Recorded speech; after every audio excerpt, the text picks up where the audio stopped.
યુદ્ધ માત્ર બોર્ડર પર જ લડાતું નથી, તેની અસર અર્થતંત્ર પર પણ તેટલી જ ગંભીર હોય છે. અને હવે ઈરાન, અમેરિકા, ઇઝરાયલ વચ્ચેના તણાવનો સીધો ફટકો ગુજરાતના એક્સપોર્ટરો અને ફ્રેટ કંપનીઓ પર પણ પડતો જોવા મળી રહ્યો છે. જ્યાં વોર રિસ્ક સરચાર્જના નામે કરોડો રૂપિયાનું વધારાનું ભારણ લાદવામાં આવી રહ્યું છે, તો સવાલ એ છે કે આખરે આ વોર રિસ્ક સરચાર્જ શું છે અને ગુજરાતના વેપારીઓ માટે કેટલું ગંભીર સંકટ ઊભું થયું છે. આવો વિગતે વાત કરીએ આ અહેવાલમાં. નમસ્કાર, હું છું ચિરાગ વર્ષાબેન. આપ જોઈ રહ્યા છો સ્વમાન.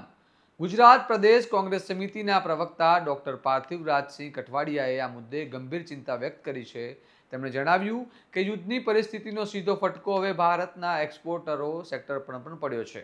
શિપિંગ કંપનીઓ દ્વારા 20 ફૂટના કન્ટેનર દીઠ $2,000 અને 40 ફૂટના કન્ટેનર દીઠ $4,000નો વોર રિસ્ક ચાર્જ લાદવામાં આવ્યો છે. માત્ર એટલું જ નહીં, જે જહાજો યુદ્ધ શરૂ થાય તે પહેલાં જ નીકળી ગયા હતા અથવા મધદરિયામાં છે, તેમના પર પણ આ વધારાનો ચાર્જ લાગુ કરવામાં આવ્યો છે, જેના કારણે વેપારીઓમાં ભારે રોષ જોવા મળી રહ્યો છે. ગુજરાતના એક્સપોર્ટરો માટે સ્થિતિ વધુ મુશ્કેલ બની છે, કારણ કે રાજ્યના અંદાજે 12,000થી વધુ કન્ટેનરો વોર કન્ટીજન્સી રિકવરીમાં અટવાઈ ગયા છે. આ કારણે અંદાજે 250થી 500 કરોડ રૂપિયાનું નુકસાન થવાની શક્યતા વ્યક્ત કરવામાં આવી રહી છે. બીજી તરફ કેટલાક કિસ્સાઓમાં તો શિપમેન્ટને નક્કી કરેલા પોર્ટ પર પહોંચાડવાની જગ્યાએ અન્ય દેશોના પોર્ટ પર પણ ઉતારી દેવામાં આવ્યા છે. જેમ કે SM માહી નામનું જહાજ જે દુબઈના જેબેલ અલી પોર્ટ પર જવાનું હતું, તેના 2,677 કન્ટેનરો સાઉદી અરેબિયાના જેદ્દાહ પોર્ટ પર ઉતારવાના આદેશ દેવામાં આવ્યા છે. હવે આ કન્ટેનરોને પાછા મુદ્રા પોર્ટ પર લાદવામાં આવશે કે નહીં તે અંગે પણ અનિશ્ચિતતા છે, જેના કારણે વેપારીઓમાં ચિંતાનો માહોલ છે.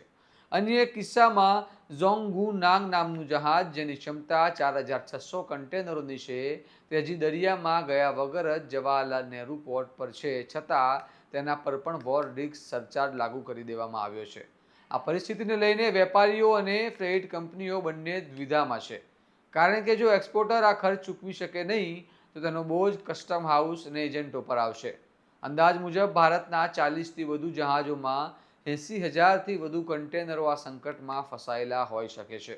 આ સમગ્ર મામલે કોંગ્રેસ પક્ષે સરકાર પાસે માંગ કરી છે કે જે જહાજો યુદ્ધ પહેલાં નીકળી ગયા હતા અથવા ટ્રાન્ઝિટમાં છે, તેના પર લાગેલા વધારાના ચાર્જ અંગે યોગ્ય નિર્ણય લેવો જોઈએ, જેથી એક્સપોર્ટરોને કરોડો રૂપિયાનું નુકસાનથી બચાવી શકાય.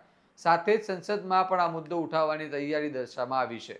હવે સૌથી મોટો સવાલ એ છે કે શું આ સંકટમાં સમયમાં શિપિંગ કંપનીઓ પર નિયંત્રણ લાદવામાં આવશે કે નહીં અને ગુજરાતના વેપારીઓને રાહત મળશે કે નહીં. આ મુદ્દે તમારું શું મંતવ્ય છે, અમને કમેન્ટ કરીને જણાવો.